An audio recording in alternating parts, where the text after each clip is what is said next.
you guys, doing another movie review today. This movie is a little bit of a weird one. I'm actually not even really sure where I first heard of this movie from. Probably on one of those like underrated horror movie lists or something like that, because I kind of look through those every now and then, like looking for ideas. And this movie, it's one that I don't really hear anybody ever talking about. I don't even know if a lot of people have heard of this one, but I actually really, really dug this one a lot, and I think more people should see it. Now, I'm going to say, like, right out the gate, it's not exactly a horror movie. I would call it kind of more like a Coen Brothers style crime thriller that also is sort of interwoven with a kind of understated romantic comedy slash drama. I know that sounds strange, but the end result of the movie is actually not as weird as it sounds. And I'm going to say that even though kind of the juxtaposition of the two genres is pretty audacious, particularly for a first-time director, which this is, it somehow really works. It kind of makes this movie just very gripping, and it has these kind of two disparate plot lines that for a long time they don't, like, you don't really know how they connect or anything, but they end up really nicely complementing one another, like when they eventually do kind of converge.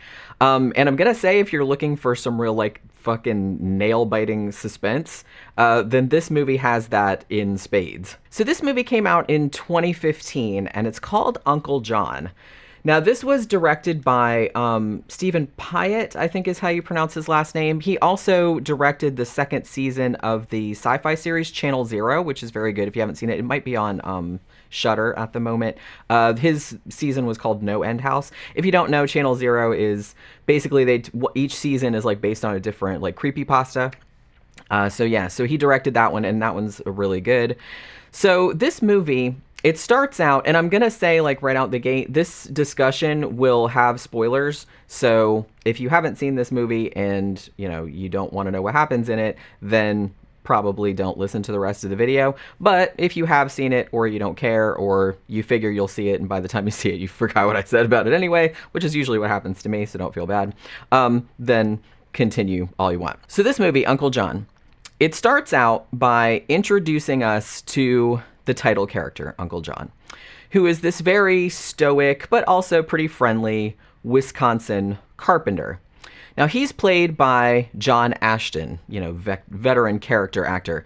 Now, right at the beginning of the movie, he's right in the middle, this starts right out the gate, he's right in the middle of murdering a dude, you know, and meticulously covering up the crime, too, I might add. So right away, like, since this is the first scene, like, the movie just sucks you right in, especially because nothing is really explained, like, right off the bat.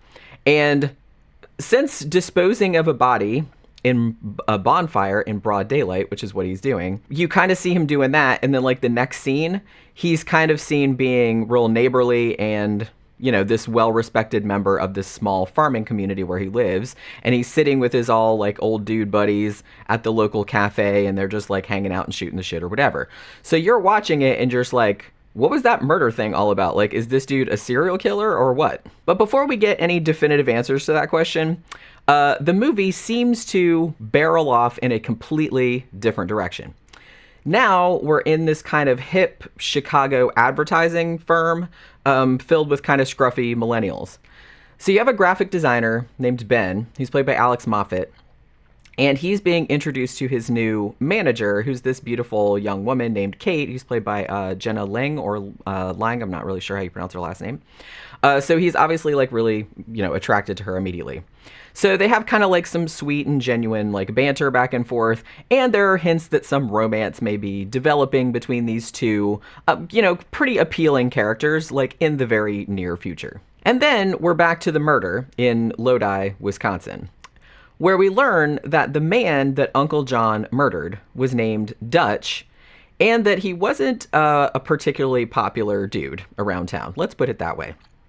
Evidently, he had fucked a bunch of people over, but had just recently had a vision in which he had seen hell, and so he had subsequently, like, given his life over to Jesus, right? Like, he became a born-again Christian. So he had spent the previous few weeks kind of going to all the townsfolk that he had wronged and trying to make amends. But obviously, the wrong that he did to Uncle John, whatever it was too big for forgiveness, I guess. So when the dude disappears, like, we know what happened to him, but nobody else does. Nobody in town seems terribly put out about it. Because like I said, nobody really liked the dude all that much, even though he was born again and everything. And the police are kind of operating on the assumption that he maybe just got drunk and drowned in the lake. However, Dutch's shady-ass brother, whose name is Danny, has a hunch that Dutch was murdered, and he is bound and determined to find out who did it. So meanwhile, back in Chicago, Ben and Kate are kind of having some will they, won't they type interactions, and even though it kind of sounds dismissive when I say it like that, these two characters really are adorable and funny, and they really were kind of like a pleasure to watch. And I really do not like romantic comedies or chick flicks or anything like that, so that's, quite a recommendation coming from me, because normally this kind of stuff just makes me roll my eyes, you know what I mean? So the deal is, Kate has just left this long relationship with a coworker, and it went kind of badly, so she's deciding that she's not going to be dating any more coworkers in the near future, which, obviously Ben's kind of bummed out about that. Ben decides he's going to be her friend anyway, though, like, I guess hoping eventually that she'll see the light and, like, be like, oh my god, you're the guy for me, or whatever. Now, somewhere around this stage in the movie, we finally figure out what the relationship is between the two parallel plots, because up to now, it's just been kind of going back and forth between them, and you're like, what the fuck does one have to do with the other, you know what I mean? It turns out that Uncle John, back in Lodi, Wisconsin, is Ben's uncle, and that John raised him after Ben's mother was killed in an accident, and then after he was abandoned by his dad.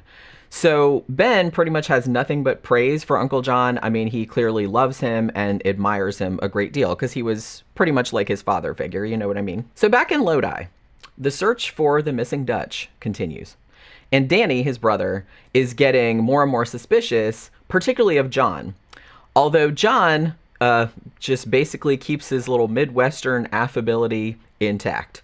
I gotta say, I've seen John Ashton in a lot of movies. He's been a fuck ton of movies, obviously.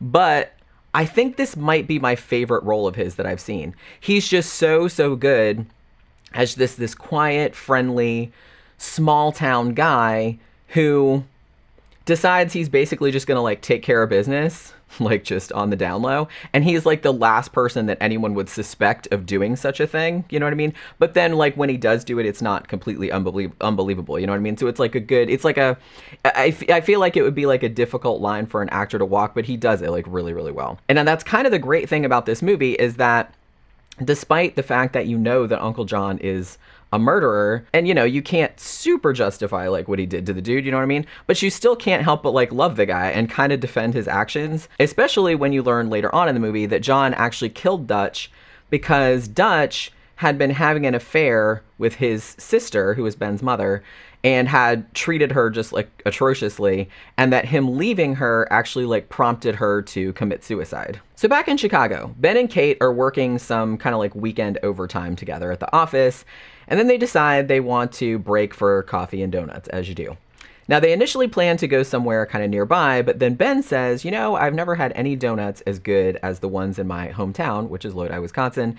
So on a whim, it's the weekend, Kate suggests that they kind of finish up their work and then take this 2.5-hour drive out to Lodi to visit the place where Ben grew up, because she's, getting kind of curious, because like I said, they're kind of like getting to like each other, you know what I mean? So they're like, well, maybe we can spend the whole weekend, like, visiting Uncle John. Like, wouldn't that be kind of cool? So at this point, this is where the two plots, like, actually, like, come together and converge, like, when they all meet up in the same place. So when Ben and Kate get to Lodi, Uncle John is surprised to see them, obviously, because they didn't really call ahead, which seems a little bit rude, but whatever. And so they get there, and especially, he's especially surprised because Danny, Dutch's brother, has been kind of sniffing around and sort of, like, making veiled threats toward him, and he's, like, at the house. But everybody kind of puts on friendly faces. Danny even stays over at John's house while Ben and Kate, like, grill some steaks out on the grill or whatever. But after he starts trying to, like, needle John about his sister's death, like, John kind of takes him aside and has some words with him. And then Danny kind of storms off. So Ben and Kate, who are completely clueless as to what's been going on this whole time, wonder, what got up his butt or whatever. But then, like, John kind of covers for him and said, oh, he just had to go to work and whatever. So he's just trying to, like, blow it off, But as the evening goes on, tensions start to mount. You just know that Danny is going to come back and do something bad. And because you've spent so much time getting to know Ben and Kate and Uncle John, you really, really don't want anything bad to happen to them. And this is like a triumph of like the characterization, because you really like these characters and you're like, oh shit, you really don't want anything bad to happen to them. Now, and you especially don't want Ben and Kate to get caught in the crossfire of kind of all this intrigue, especially because they have no idea like what's been going on this whole time and no idea that John is actually a murderer. So then two things kind of start to happen. So Ben and Kate, who are still kind of playing the just friends game, and they're sleeping in different rooms, but both of them come downstairs at the same time, you know, ostensibly to see if the other one is up. So yeah, they end up, I don't think they fuck or anything, but they do end up like kind of kissing and stuff, and we're kind of like, yay, because, you know, honestly, they're cute, and like we've been rooting for them. Like I said, they're very likable characters, and you did want to see them get together, which, coming from somebody like me that does not like chick flicks or romantic comedies, that's saying a lot. However, outside, Danny has indeed come back, just like we feared that he would. He has a can of gasoline with him, and he has a gun in his waistband. What he doesn't know, though, is that Uncle John, who is not stupid, has already assumed that Danny would be coming back, and he's hiding in the barn with a rifle, like just waiting for that eventuality. And after that, there comes what I think was like the best sequence in the movie. It's absolutely stomach churning. I was just like messed up with like dread the whole time. So it's not a super long sequence, but it's really, really well done. Like, it's really suspenseful. So Danny's like looking at the house, kind of fiddling with his gun, and we can clearly see like Ben and Kate through the windows as they kind of like finally act on their attraction after all this time, like they start kissing or whatever. And like, maybe it's dumb, but I was kind of like, oh man, please do not let this end the way it looks like it's gonna. Because I really liked these two, and they didn't even do anything. They don't even know what's going on. It looks bad for them, though, and I admit that I really, really did not want to keep watching at this point, because I said, if this ends like it looks like it's going to end, then I'm going to be really, really upset. But thankfully, and again, you know, this is a discussion that has spoilers. I said that at the beginning, but I'm saying it again right now. It so happens that John kind of emerges from the barn and whacks Danny quietly upside the head with the rifle butt, then very slowly and silently just squeezes the fucking life out of him before he can go into the house. And, you know, thereby saving his nephew and his nephew's new love interest without them even knowing that they were in danger. So this is actually like a weirdly touching scene, because it shows how this kind of like salt of the earth, small town old guy is basically willing to murder and go to jail to save his adopted son. Even though, like, by his facial expression, and like I said, this is some great fucking acting by John Ashton here, you can tell that John really did not want to have to do this, you know what I mean? But he was just did it because he had to, you know? So Ben and Kate, like, head back to Chicago the next morning, neither of them the wiser, like, what happened. And they have this discussion in the car on the way home about all of Kate's crazy relatives and how normal Ben's Uncle John is. And while they're having this discussion, the movie kind of intercuts it with Uncle John burning Danny's body, like in a bonfire in the quarry. So this cop car pulls up behind him, and you're just like, uh-oh, like jigs up. Because you don't want him to get caught, you know what I mean? Even though, you know, but you know what I mean? You still don't want him to get caught.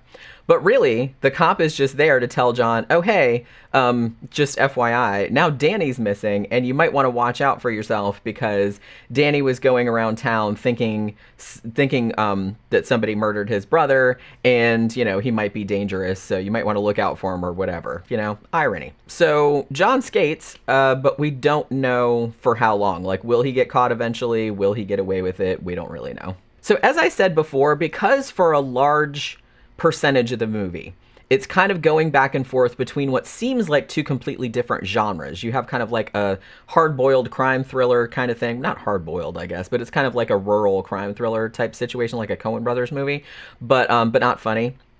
And then you have this kind of like romantic drama comedy thing going on, like on the thing. And then it just keeps going back and forth between them, like until they meet in the middle.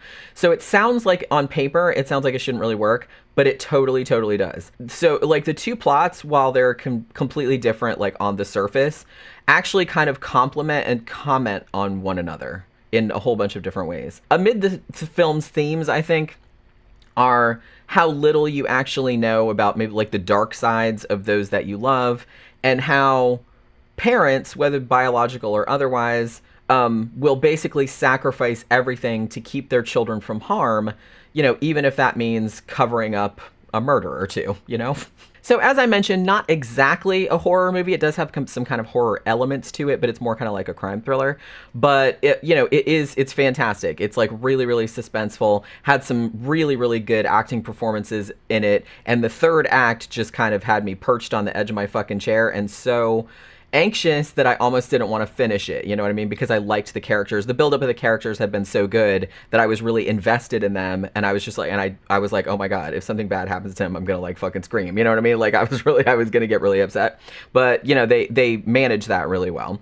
So I would recommend this if you're into, like I said, Coen Brothers movies, or if you really like crime thrillers, or you just kind of like maybe odd mashups. It's not that odd. Like I said, on paper it sounds strange, but when you see it in the movie, it's not that strange. Although at first I was just kind of like, you see the dude murdering somebody, and then suddenly we're, in Chicago with these millennials and stuff. And I'm just like, wait, what the fuck is going on? But like once you kind of get into the groove of it, it's not really all that weird. But yeah, I feel like I have not heard another single person other than the person that recommended it on whatever list it was like years ago.